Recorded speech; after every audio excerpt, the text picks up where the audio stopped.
Bonjour à tous, prenons un moment aujourd'hui pour continuer à lire et méditer le volume 12 du livre du ciel de Louisa Piccarreta. Au nom du Père qui me crée, du Fils qui me sauve et du Saint-Esprit qui me sanctifie. Amen.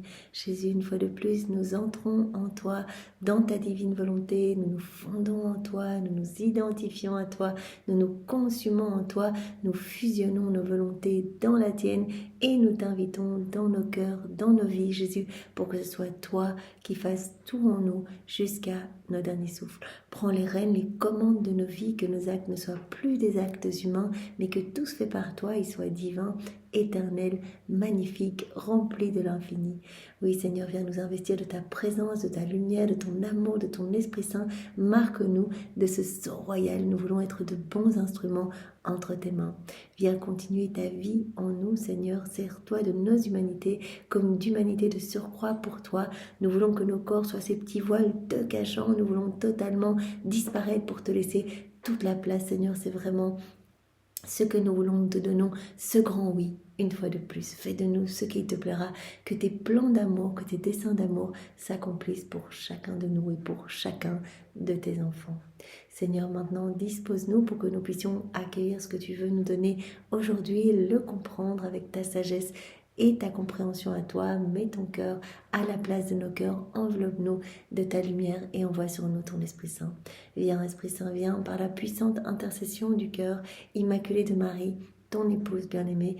Viens, Esprit d'amour, Esprit de feu, Esprit de force, Esprit de sainteté, nous t'attendons. Viens par la puissante intercession du cœur immaculé de Marie, ton épouse bien-aimée. Viens, Esprit Saint, viens par la puissante intercession du cœur immaculé de Marie, ton épouse bien-aimée. Maman chérie, nous venons nous blottir dans tes bras, contre ton cœur. Nous voulons vraiment ne faire qu'un avec toi, avec Jésus. Nous te demandons vraiment de déverser en nous ta maternité pour que nous puissions bien nous occuper de notre Jésus, devenir d'autres mamans pour lui. Nous voulons te demander, maman, avec tes mains, de nous attacher à ton cœur et à celui de Jésus, vos deux cœurs unis. Nous voulons te demander de synchroniser tous nos cœurs à ton cœur et d'entrelacer tous nos actes à tes actes, maman. Voilà, bénis-nous, bénis ce moment et aide-nous à cheminer, à avancer toujours plus dans cette mer, en fait, de nous plonger toujours plus dans cette mer de lumière, dans la divine volonté. Voilà, nous te prenons vraiment comme modèle, maman. Fais de nous tes fidèles copies. Voilà, donc nous sommes dans le volume 12, chapitre 1, viens vivre dans ma volonté. Alors Jésus nous a dit, voilà, je vais vous parler des âmes qui vivent dans ma volonté avec toute une série de points que nous avons déjà vus. Je vous invite à regarder voilà, les plans les jours précédents. Alors Jésus nous a parlé aussi des actes accomplis dans sa divine volonté, et puis il nous a parlé au titre 3 voilà, de la grande joie que nous lui donnions quand nous méditions les heures de sa passion. Donc quand nous méditons ces heures, eh bien, nous remettons vraiment toute la rédemption en mouvement, en action. Quand on se modèle sur ces heures, eh bien, il vient reproduire sa vie en nous. Donc cela ouvre vraiment des chemins. Quand on pense à sa passion, quand on médite ces heures de sa passion, eh bien, on ouvre des chemins entre nos cœurs et son cœur. Il se sent consolé, il sent vraiment les clous se retirer de ses mains, les épines se retirer de sa tête. Il sent qu'on l'abreuve, qu'on le soulage, qu'on l'aime. En fait, lui qui a tellement souffert de solitude à travers toutes ces heures de sa passion, il sent vraiment les âmes vivantes dans la divine volonté, ces divines filles, hein, comme il a donné ce nom dans un autre passage, qui sont là et qui viennent en fait tout partager avec lui. C'est ce qu'on lui dit, Jésus, je veux vraiment m'unir à toi dans tes peines, dans toutes tes prières. Je veux répéter mot pour mot tout ce que tu dis, faire tout ce que tu fais. Je veux essuyer voilà, les crachats de ton visage. Je veux changer toutes les insultes que tu reçois en louange, en bénédiction. Je suis avec toi, Jésus. Donc vraiment, la grande joie que nous donnons à Jésus quand nous nous unissons à lui dans les heures de sa passion.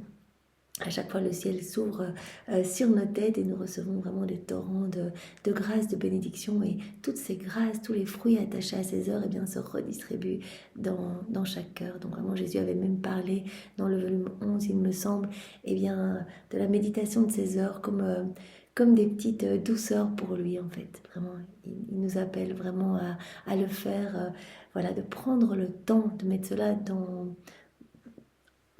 notre priorité en fait, voilà, l'accompagner dans sa passion, tous les jours, prendre un petit moment pour être avec lui. Et il a promis de sauver une âme par mot, donc c'est pas rien, c'est magnifique. Alors ensuite, on a vu la divine volonté, son travail dans nos âmes. Jésus nous en a parlé, donc la divine volonté qui chasse toutes nos imperfections, qui purifie tout, qui vient moudre nos âmes pour retirer tout ce qu'il y a d'humain de nos âmes, parce que la divine volonté veut être souveraine dans nos cœurs. Donc nous allons être petit à petit, acte après acte, nous allons faire une union avec Jésus, spiritualiser, diviniser, on va vraiment s'élever. Jésus va nous détacher des choses de la terre. Alors la divine volonté, c'est la fontaine de tous les biens.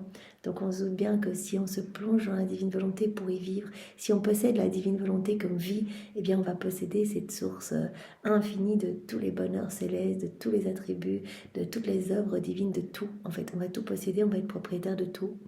Alors Jésus nous a dit que sa divine volonté procédait et effectuait la crucifixion complète de l'âme. À chaque acte que l'on fait, eh bien, on crucifie notre volonté propre au profit de la divine volonté. Donc on meurt à nous-mêmes, on meurt à nos désirs, à nos affections pour laisser Jésus, qui est la divine volonté, vivre en nous. La divine volonté va rendre aussi l'âme toute petite, va nous amener vraiment à cet anéantissement. Acte après acte, on devient de plus en plus petit. Jésus aime cette petitesse parce qu'il veut qu'on se vide de tout pour nous remplir de lui. On ne pourra pas être rempli de Dieu si on est rempli de nous-mêmes. Donc acte après acte, eh bien, on donne cette autorisation à Jésus de retirer quelque chose d'humain de notre âme pour y placer quelque chose du ciel. Alors Jésus nous a dit également que la divine volonté... elle créait, elle transformait, elle faisait couler des torrents de lumière, d'amour et de sainteté dans l'âme qui s'y plongeait. Donc les mots divine volonté désignent vraiment puissance créatrice. Tout ce qu'on va faire dans la divine volonté va devenir prière, va devenir amour, va être investi de cette puissance divine. Donc tous nos actes vont avoir cette portée intemporelle, magnifique, vont aller toucher toutes les âmes à travers toutes les générations. Donc c'est vraiment... la vie dans la divine volonté, c'est le prodige des prodiges, c'est le miracle des miracles, c'est un miracle à chaque instant. Regardez Maman Marie qui n'a été que dans la divine volonté, qui est la reine du royaume de la divine volonté. Et bien même si extérieurement rien ne se voyait, voilà, elle balayait la petite maison de Nazareth, elle s'occupait de préparer le repas pour Saint Joseph, pour Jésus, etc. En fait, tout était explosion de maternité divine, tout était miracle. Voilà, des milliers d'âmes étaient sauvées. Tous les actes de Marie continuent toujours à produire des fruits, tout comme les actes d'Adam. Nos actes continueront à produire des fruits. Donc c'est vraiment, c'est tellement beau, Seigneur. Cela nous dépasse. Alors vraiment, nous avançons dans la foi. Nous ne voyons pas tout ce qui se passe au niveau spirituel, mais nous te faisons confiance. Tous nos actes sont vraiment ornés de ton amour parfait et te donnent... voilà, te donne l'adoration la plus parfaite, te donne toute la gloire que tous les hommes auraient dû te donner s'ils n'avaient pas quitté ta divine volonté.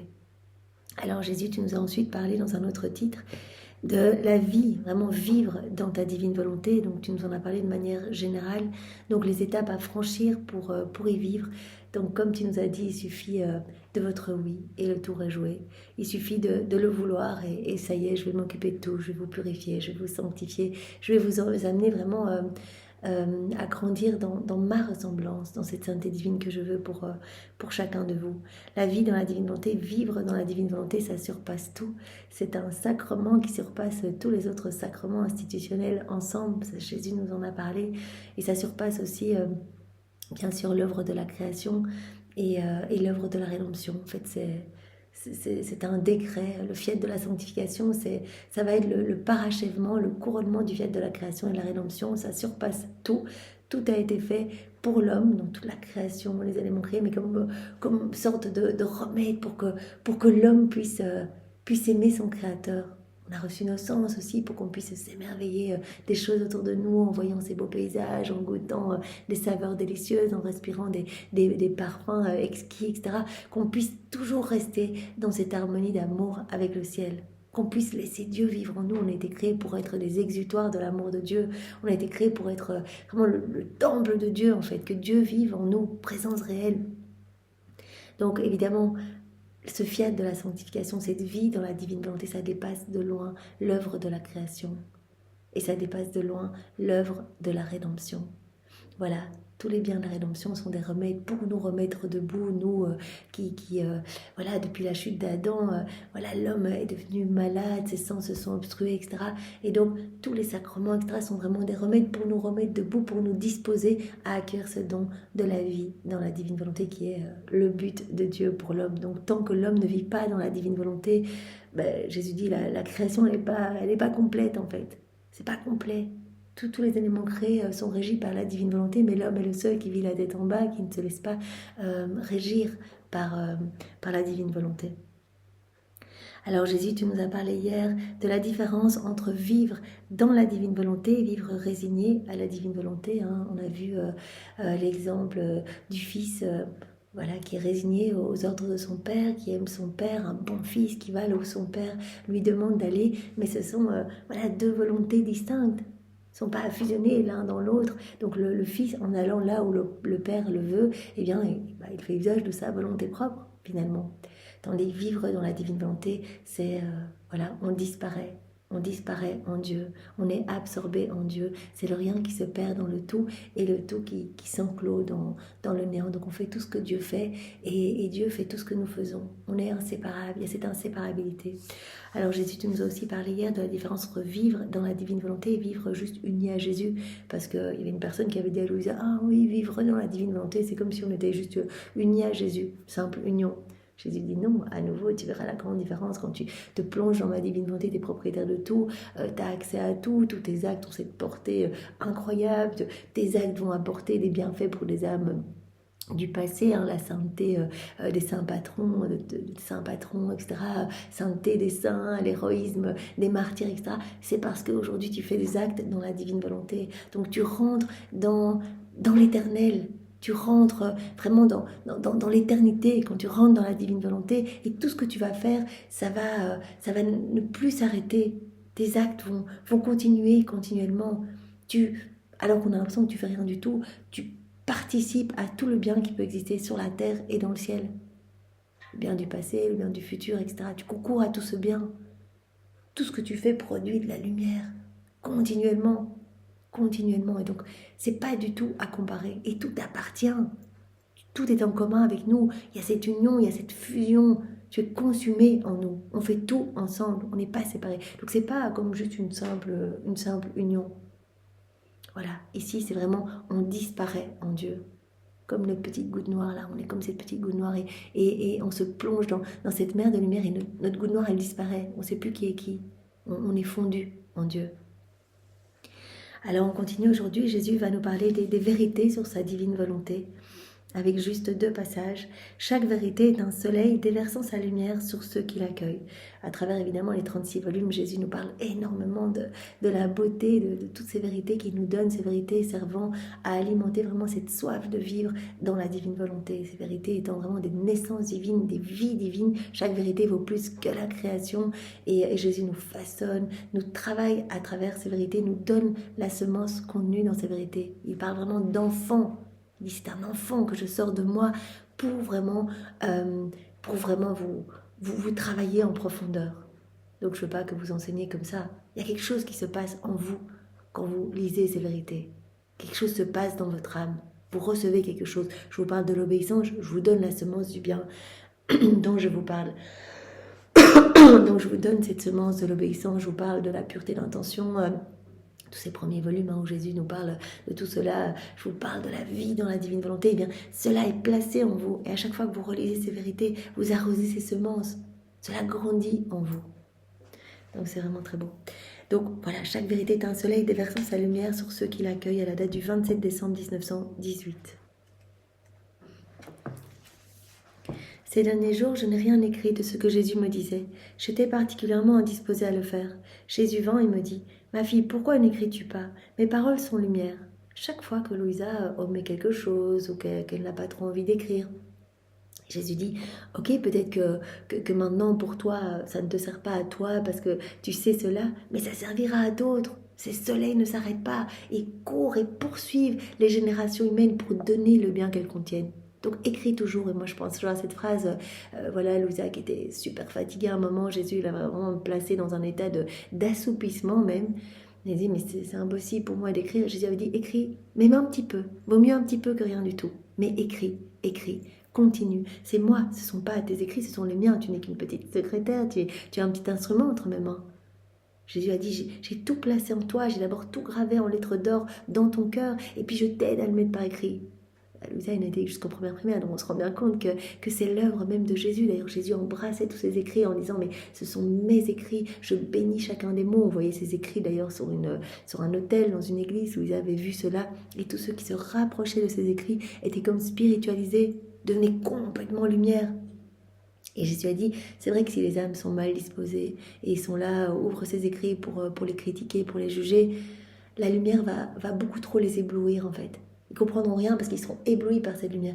Mais tous ceux qui s'approchent avec des bonnes dispositions en disant, mais en fait, Seigneur, voilà, je ne sais pas trop comment je vais comprendre tout ça, parce que ces vérités viennent du ciel, mais je te fais confiance et je veux vraiment comprendre ce qu'est la vie dans ta divine volonté, parce que je veux ce cadeau. Voilà, on arrive bien disposé.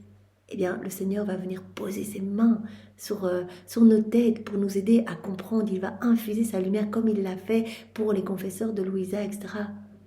Sinon, comment on pourrait comprendre ces mots bénis, comment? Donc le Seigneur va s'occuper de nous. Ces vérités sont vraiment très précieuses. Donc là, Jésus demande à Louisa de ne rien omettre. Chaque mot est précieux. Jésus sait exactement quelle vérité, quel passage, quel mot va percuter telle âme. Quelle âme va se sentir touchée par telle vérité et va se convertir, va pleurer de repentir, va revenir dans les bras de Jésus, va s'émerveiller de son amour. Jésus sait tout cela. Donc même si, dit voilà, pour toi peut-être que cette vérité est une répétition, mais pour quelqu'un d'autre ça va servir. Je ne donne jamais quelque chose sans voir déjà le bien que cela va produire. Donc Jésus regarde d'abord quelles âmes vont être touchées, et dit ah voilà, toutes ces âmes vont être touchées, vont se convertir, etc. Je donne la vérité alors. Il n'y a rien d'inutile en Dieu.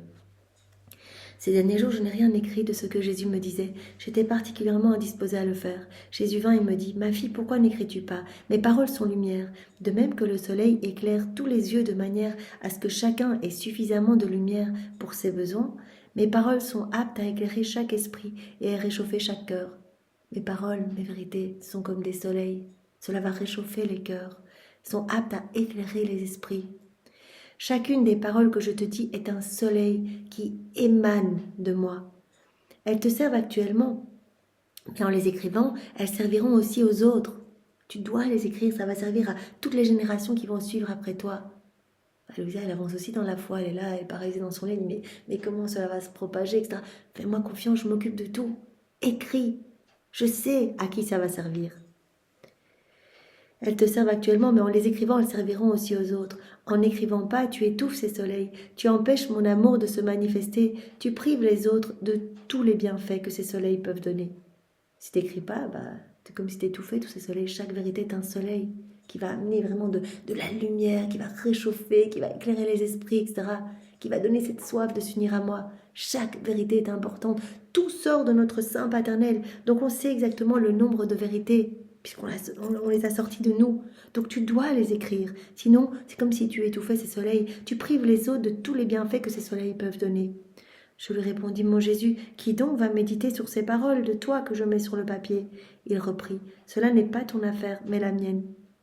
Et même si les âmes n'étaient pas, même si les vérités n'étaient pas méditées par d'autres, ce qui ne sera pas le cas, je précise déjà que beaucoup d'âmes vont s'y intéresser, vont se laisser transformer par ces vérités et vont être assoiffées de recevoir ce don. Comme autant de soleil, ces vérités s'élèveront majestueusement pour être accessibles à tous. Si tu ne les écris pas, tu empêcheras ces soleils de se lever et tu feras beaucoup de mal. Si quelqu'un pouvait empêcher le soleil naturel de se lever dans le ciel bleu, que de maux s'en suivraient sur la terre. Si quelqu'un était en mesure d'empêcher le soleil de se lever, vous imaginez le désastre pour la terre, pour tout. Que de maux s'en suivraient, le tort que la nature subirait. Eh bien toi, tu le fais aux âmes en n'écrivant pas. Donc n'étouffe pas ces soleils, cela va être utile. Toute cette lumière va rayonner et va vraiment se distribuer dans les cœurs. Je le vois, donc tu dois tout écrire. Si tu n'écris pas, tu étouffes ces soleils et tu fais du mal aux âmes en n'écrivant pas. C'est la gloire du soleil de briller majestueusement et de baigner la terre et tout ce qui s'y trouve de sa lumière. Le mal est pour ceux qui n'en profitent pas.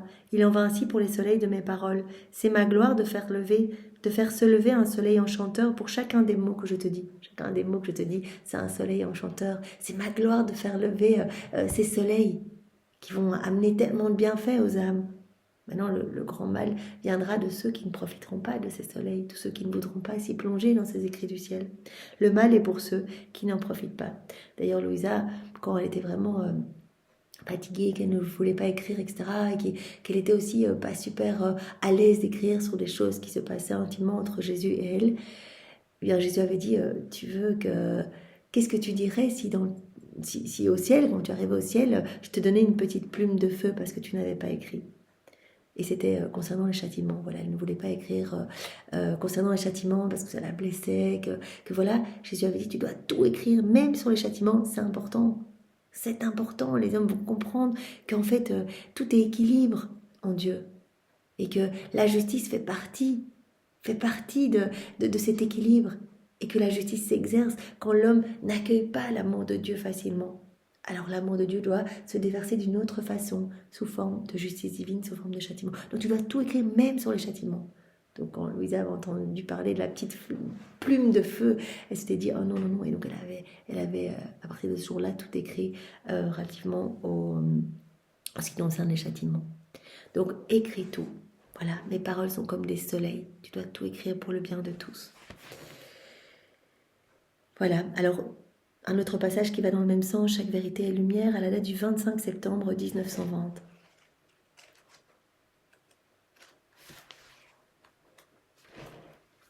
À la page 140. Me trouvant dans mon état habituel, j'ai vu mon toujours aimable Jésus placer un globe de lumière en mon intérieur en me disant « Ma fille, mes vérités sont lumière ». Quand je les communique aux âmes, qui sont des êtres limités, je les communique sous un éclairage restreint, puisqu'elles sont incapables de recevoir une grande lumière. Je communique ça sous un éclairage restreint, parce que vous êtes des êtres limités, vous ne pourriez pas accueillir ce flot de lumière dans chacune des vérités. Donc, à force de lire, on reçoit chaque fois un peu plus. On se plonge un peu plus dans cette lumière. Ces vérités nous travaillent un peu plus. Chaque fois, elles vont nous travailler de différentes manières. Donc, Jésus nous invite vraiment à rester immergés dans ces écrits du ciel jusqu'à notre dernier souffle.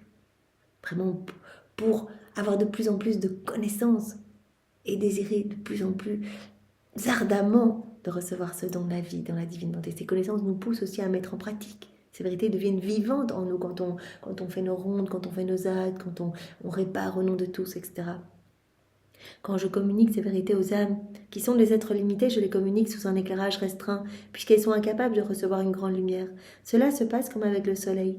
Alors qu'il apparaît comme un globe limité, la lumière qu'il répand investit, réchauffe et féconde toute la terre. Il est impossible à l'homme de dénombrer les plantes rendues fructueuses, les terres éclairées et réchauffées par le soleil. Alors on regarde le soleil, ça paraît un globe restreint, mais sa lumière va partout, des bienfaits innombrables, qui serait difficile impossible de dénombrer. Il serait impossible à l'homme de dénombrer les plantes rendues fructueuses, les terres éclairées et réchauffées par le soleil. Alors que d'un simple coup d'œil, on peut voir le soleil dans les hauteurs, on ne peut voir où prend fin sa lumière, ni tout le bien qu'il fait. Voilà. Donc on voit le soleil, on voit cette sphère lumineuse, mais la lumière se répand partout. Voilà, ces vérités, on les reçoit comme cela, mais le bienfait que cela opère dans les âmes, c'est innombrable. Il en va ainsi pour mes vérités, elles apparaissent limitées, mais quand elles sont manifestées, combien d'âmes ne rejoignent-elles pas? Combien d'esprits n'illuminent-elles pas? Donc Louisa, toi, tu as l'impression, voilà, c'est une petite vérité que je te donne, ça te fait du bien, etc. Mais tu dois tout écrire parce que tu ne peux pas imaginer les bienfaits que chaque vérité vont apporter aux âmes. Combien d'esprits n'illuminent-elles pas ces vérités? Que de bien ne font-elles pas? J'ai placé en toi un globe de lumière. Il représente les vérités que je te communique. Car Louisa est la dépositaire de tout ce qui est relatif à la divine volonté. Toutes les vérités relatives à la divine volonté sont déposées en elle. J'ai placé en toi ce globe de lumière. Il représente les vérités que je te communique. Sois attentive en les recevant, mais sois encore plus attentive en les communiquant afin de favoriser leur propagation. Et n'omets rien. Voilà. J'ai tout déposé en toi, maintenant tu vas les mettre par écrit et cela va se propager. Par la suite, étant revenue à la prière, je me suis retrouvée dans les bras de ma maman céleste qui me caressa et me serra sur son sang.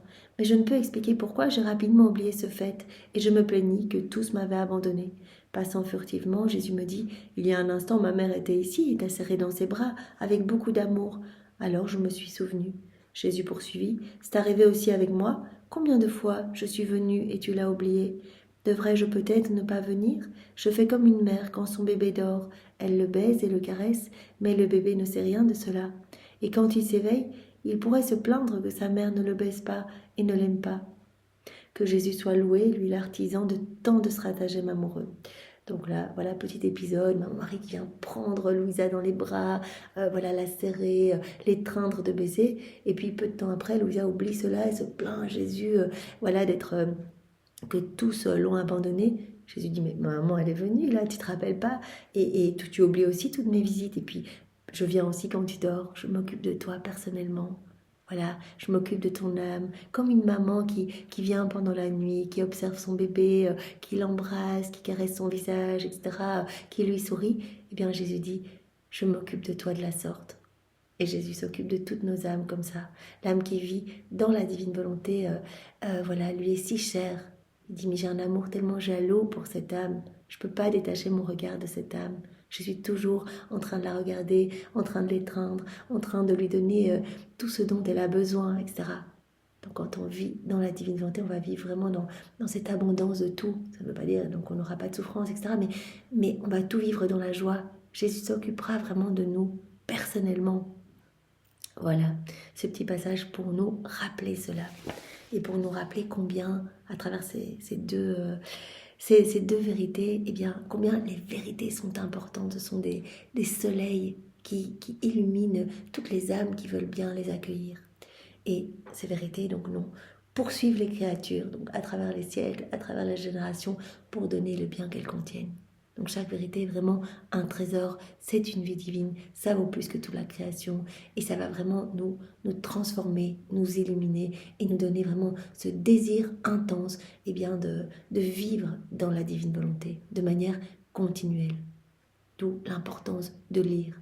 Voilà. Et au plus on a de connaissances, Jésus nous a dit, au plus vous allez connaître, vous allez faire vos actes, etc.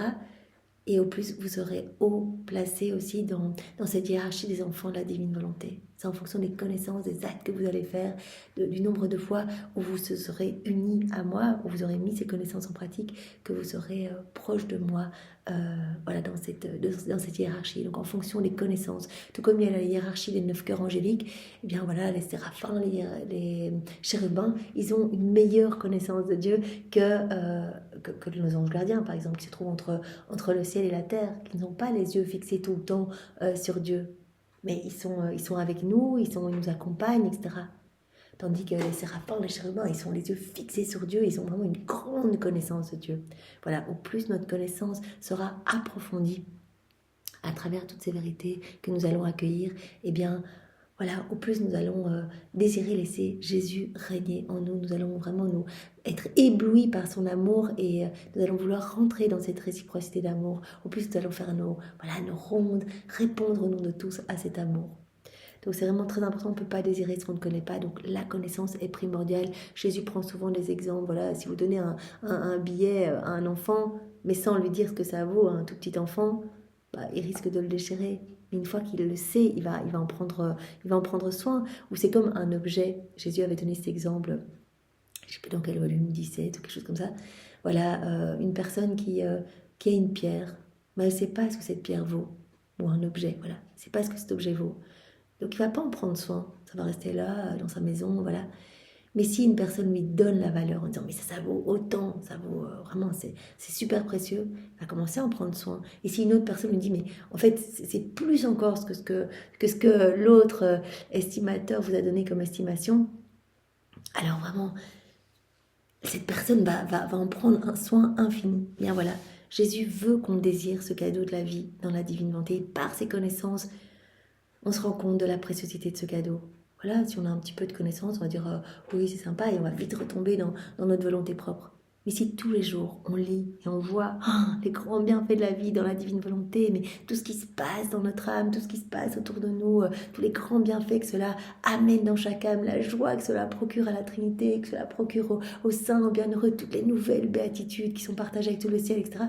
Mais on va vouloir ce cadeau. Mais plus que tout, ça va être le seul but de notre vie, vivre dans la divine volonté, nous perdre en Dieu, laisser Dieu vivre en nous.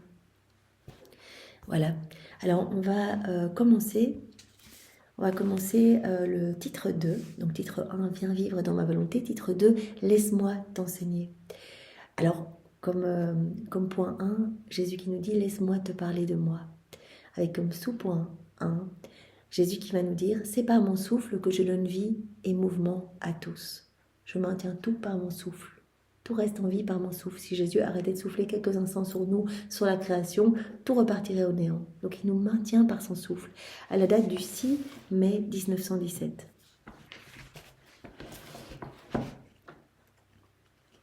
Donc toute une série de passages où Jésus va nous parler de lui. Voilà, donc c'est page 7. Poursuivant dans mon état misérable, j'essayais de me fondre en mon doux Jésus selon mon habitude. Cependant, tous mes efforts étaient inutiles. Jésus lui-même me distrayait. En respirant bruyamment, il me dit, ma fille, la créature n'est rien d'autre que mon souffle. Quand je respire, je donne vie à tout. Toute vie est dans la respiration. Si la respiration manque, le cœur ne bat plus, le sang ne circule plus, les mains deviennent inertes. L'intelligence se meurt et ainsi de suite. Donc je vous maintiens par mon souffle. Je vous donne votre respiration par ma respiration. Si vous n'aviez plus de respiration, eh bien voilà, vous mourriez. Je vous donne vos battements de cœur. Donc par mon souffle, je maintiens aussi voilà, la circulation de votre sang, vos battements de cœur, etc. Mais votre respiration aussi. La vie humaine réside dans le don de mon souffle et dans son acceptation. Cependant, alors que je donne vie et mouvement aux créatures par mon saint souffle, par lequel je veux les sanctifier, je veux les aimer, les embellir, les enrichir, etc., celles-ci me répondent par leur souffle chargé d'offenses, de rébellion, d'ingratitude, de blasphème, etc. Donc je donne un souffle de vie, je donne vie à tout, et les créatures, elles me renvoient un souffle chargé de méchanceté, de blasphème, d'offenses, de rébellion, d'ingratitude, etc. En somme, j'envoie un souffle pur, nous dit Jésus, il me revient un souffle impur. J'envoie un souffle de bénédiction, il me revient un souffle de malédiction. Donc il n'y a pas cette correspondance d'amour. On a été créé pour recevoir un souffle d'amour et rendre un souffle d'amour. Pour recevoir des torrents de grâce et tout accueillir, mettre notre je t'aime et tout redonner à la Trinité. Pour être vraiment dans ces jeux amoureux avec la Trinité. Et là Jésus dit, mais en fait quelle horrible ingratitude. Je donne tout, je bombarde mes enfants d'amour, je vous maintiens en vie par mon souffle. J'envoie un souffle pur et il me revient un souffle impur. J'envoie un souffle d'amour et il me revient un souffle de méchanceté, d'ingratitude, d'offense, de rébellion. J'envoie un souffle de bénédiction et il me revient un souffle de malédiction. J'envoie un souffle d'amour et je reçois dans le plus profond de mon cœur un souffle d'offense. Mais mon amour me fait continuer. Je vous maintiens en vie. Mon amour me fait continuer d'envoyer mon souffle pour maintenir les machines de la vie humaine. Autrement, elle ne fonctionnerait plus et serait détruite. Je continue à vous maintenir en vie. Je continue à vous envoyer mon amour. Je continue à maintenir toute cette belle création autour de vous. D'ailleurs, c'est un signe, puisque la divine volonté est opérante en chaque élément créé. C'est un signe de l'établissement du royaume de la divine volonté, que ce royaume va s'établir. C'est un décret qui a été décidé d'autorité divine. Dans le consistoire de la très sainte Trinité, ce décret a été décidé. Donc, le fait que toute la création soit maintenue, et soit conservée, soit belle pour nous, et le fait que Jésus ait donné toutes ses connaissances à Louisa, c'est un signe certain de l'avènement du royaume de la divine volonté sur la terre. Donc, je maintiens tout par mon souffle, nous dit Jésus, malgré les retours mauvais des souffles des créatures.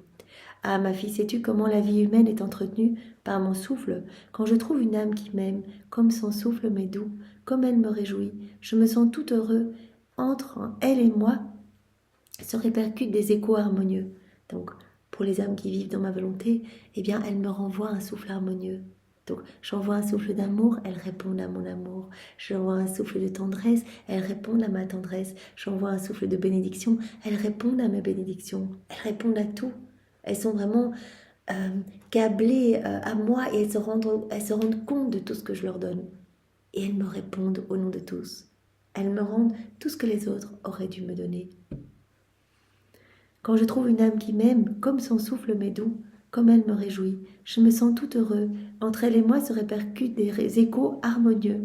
Cette âme est distincte de toutes les autres créatures et il en sera ainsi au ciel.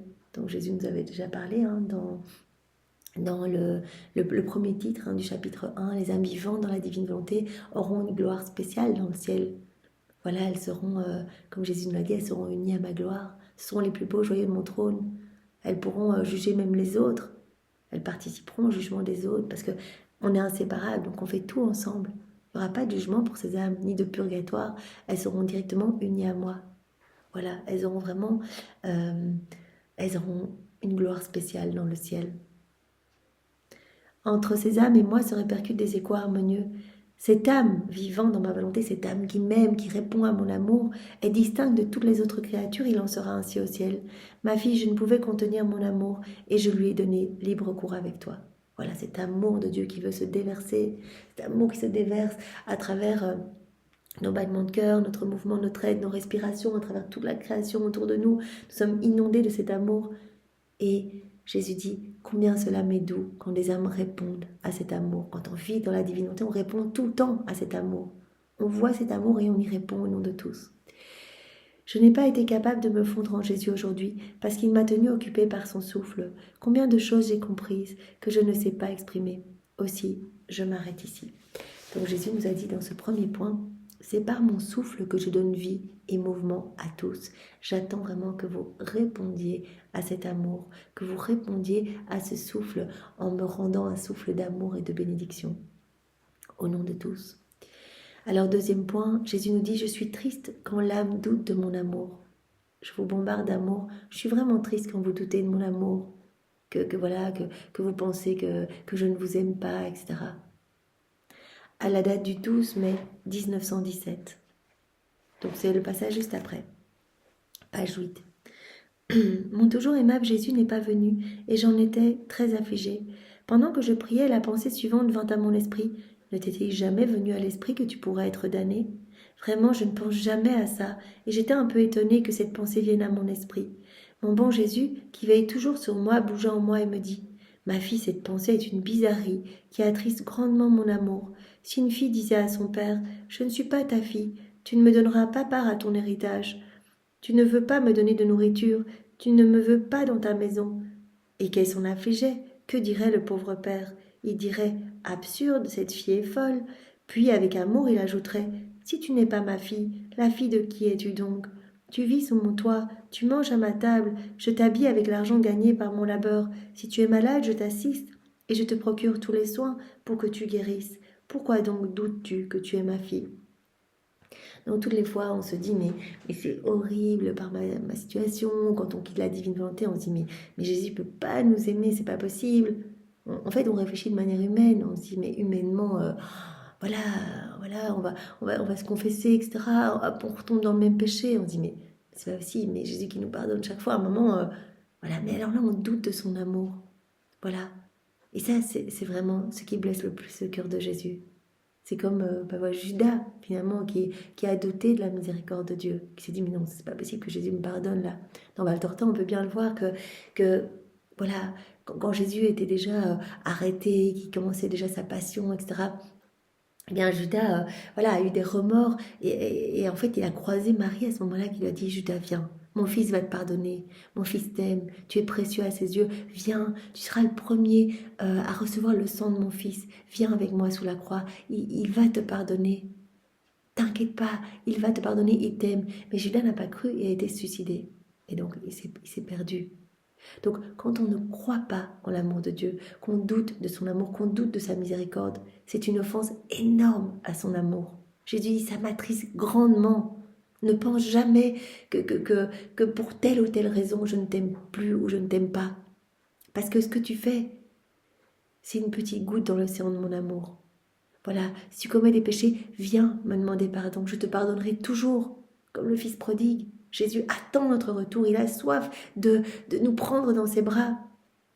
Et il dit, ce que vous m'amenez là en confession, quand vous me demandez pardon, ça glorifie ma miséricorde en fait.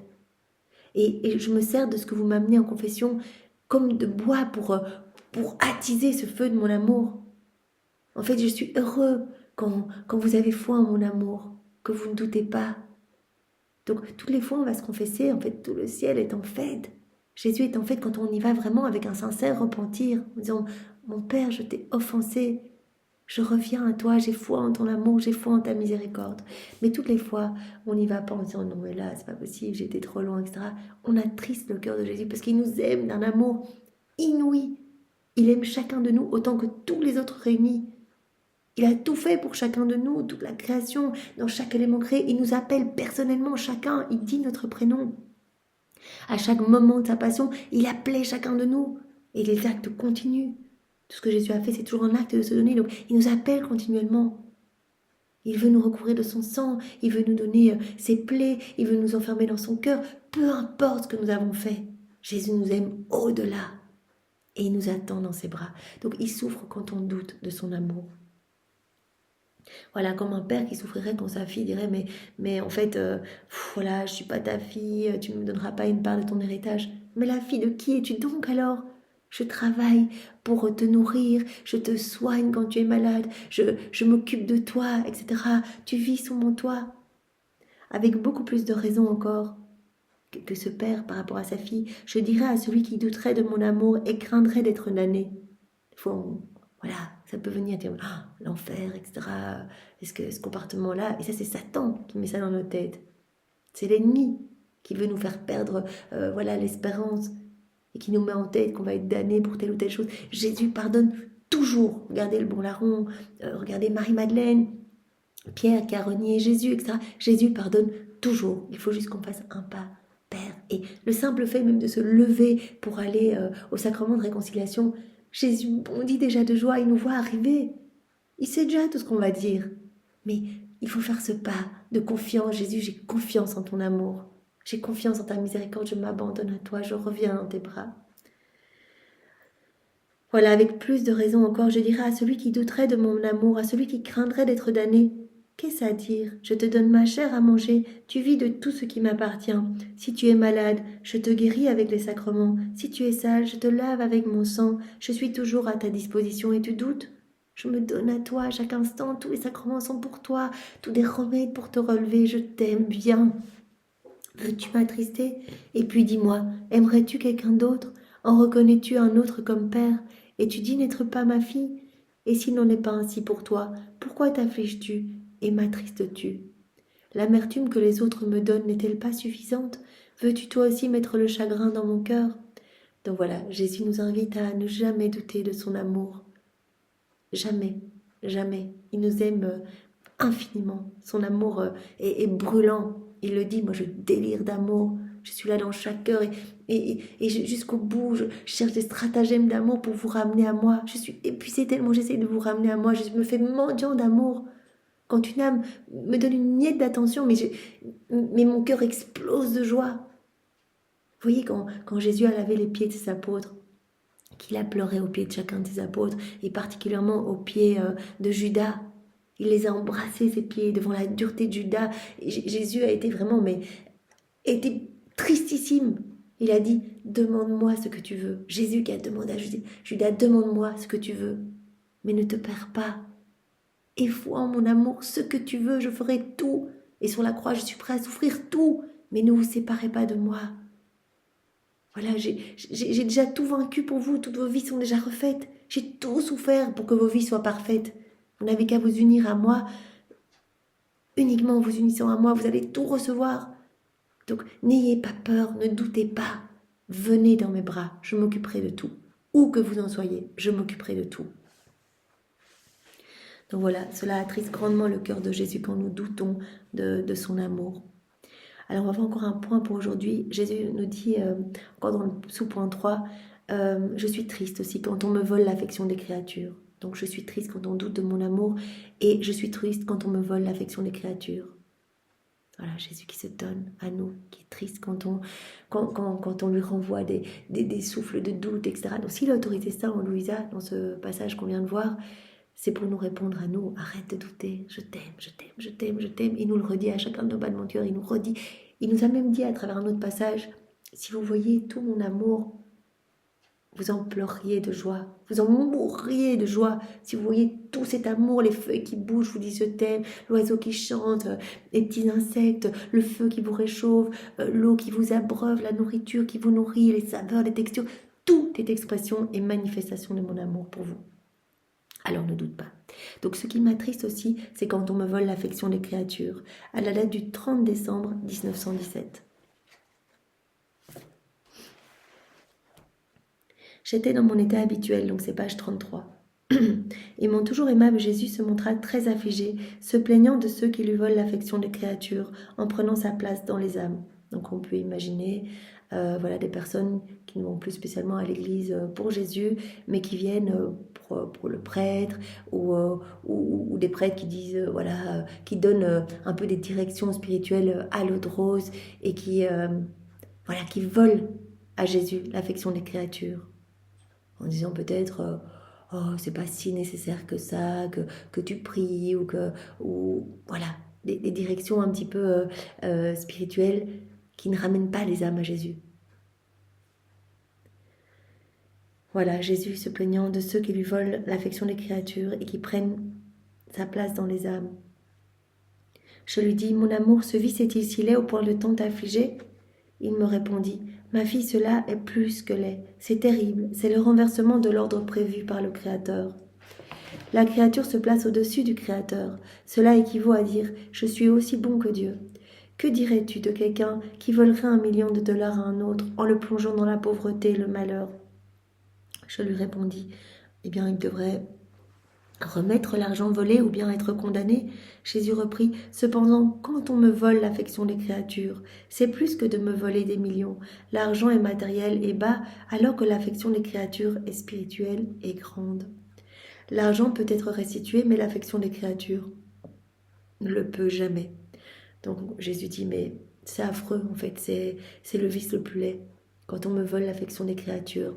Voilà, si quelqu'un volait à quelqu'un d'autre $1 million, on dirait, mais tu rends ça tout de suite, ou alors tu dois être condamné. Jésus dit, quand on me vole l'affection des créatures, c'est plus que tout ce qu'il peut y avoir de matériel. Ces âmes s'éloignent de moi par des mauvaises directions spirituelles. C'est un vol irrémédiable. Même si le feu du purgatoire purifie ce vol, il ne pourra jamais remplir le vide d'une seule affection qui m'a été volée. Cela n'est aucunement pris en considération. Au contraire, il y a des gens qui vendent leurs affections. Ils sont contents de trouver quelqu'un pour l'acheter. Ils me volent sans aucun scrupule. Ils ont des scrupules s'ils volent une autre créature, mais me voler moi-même ne leur cause aucun scrupule. Ah, ma fille, j'ai tout donné aux créatures en leur disant « Prenez tout ce que vous voulez, mais laissez-moi seulement votre cœur.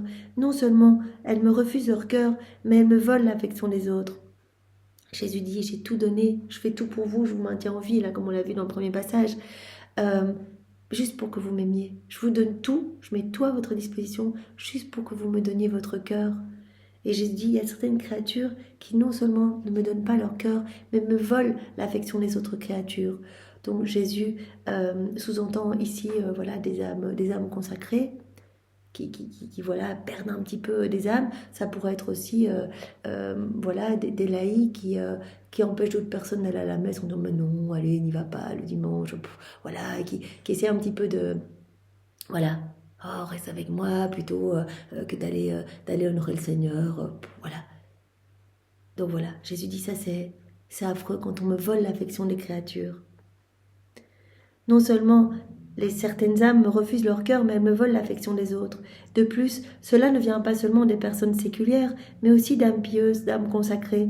Quel mal on me fait par une certaine direction spirituelle à l'eau de rose, par certaines condescendances, par tant de sentimentalité, par l'usage de séduction.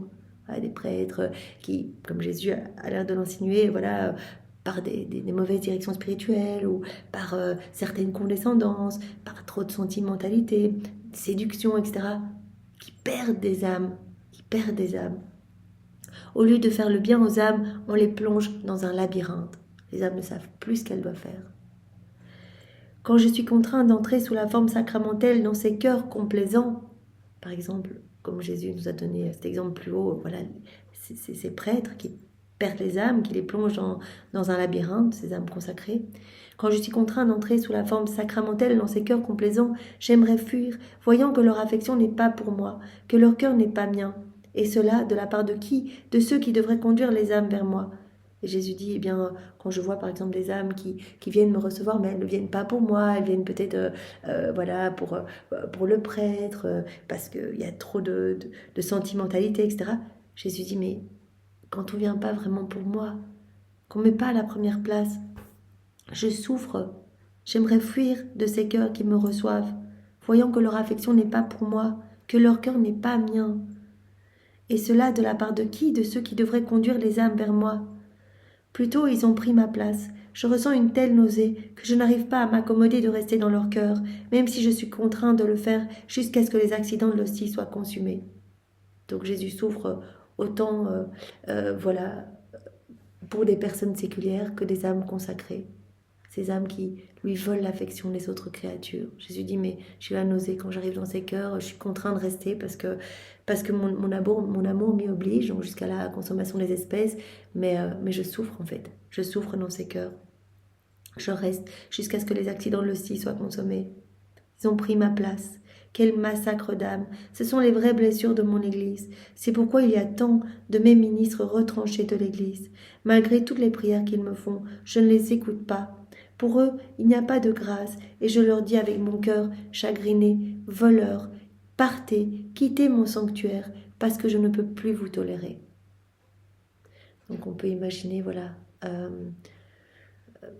voilà des mauvaises prêches ou des prêtres qui voilà, sous forme d'une direction spirituelle, qui vont un petit peu se laisser aller à de la sentimentalité, ou voilà, avec des personnes.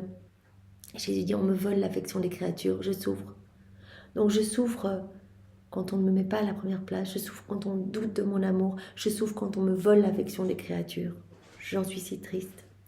Voilà, j'ai tout fait par amour pour vous et je continue à faire tout par amour pour vous. Je vous maintiens en vie par mon souffle, je vous donne tout. J'attends un retour d'amour. Je veux pas qu'on me vole l'affection des créatures. Je veux pas qu'on doute de ma tendresse. Je veux pas qu'on doute de ma miséricorde. Je veux pas qu'on me mette de côté. Voilà, je veux occuper la première place et que vous puissiez vous réjouir de mon amour, vous laisser transformer par mon amour et vivre heureux en fait. Je vous veux heureux. Donc vous me rendez triste quand je vous vois vous perdre en fait et perdre peut-être d'autres âmes. Voilà, eh bien Seigneur, nous allons nous arrêter ici pour aujourd'hui. Merci Jésus de nous avoir parlé de la beauté de chacune de ces vérités comme un soleil. Chaque vérité est un soleil qui déverse sa lumière dans les cœurs qui veulent bien l'accueillir. Merci Seigneur de nous avoir montré que ces vérités étaient vraiment des vies divines, des lumières en fait, des lumières vraiment amenant de grands bienfaits. Merci Seigneur de nous avoir montré ta souffrance quand on doute de ton amour, ta souffrance quand on te vole l'affection des créatures. Merci Seigneur de nous avoir montré ta souffrance quand on ne répondait pas à ta tendresse, voilà, toi qui nous inonde d'amour et quand nous te renvoyons des souffles d'ingratitude, de méchanceté, de blasphème, de rébellion, combien tu souffres Seigneur et quelle est ta joie quand des âmes aimantes répondent à ton amour Seigneur. Nous voulons faire partie de ces âmes aimantes Seigneur et que de plus en plus d'âmes en fassent partie. Utilise-nous pour que nous puissions vraiment travailler à faire descendre ton royaume d'amour sur la terre, que tous puissent te reconnaître et t'aimer, que tu puisses reprendre ta place d'honneur au milieu de chacun de nous. Que ton royaume s'établisse en chacun de tes enfants, Seigneur, et que tu puisses être souverain dans chaque cœur, créer à ta guise, t'amuser, donner, nous rendre heureux, et ainsi tu seras heureux, Seigneur. Sois béni. Au nom du Père et du Fils et du Saint-Esprit. Amen. Soyez tous bénis. Passez une belle journée. Au revoir.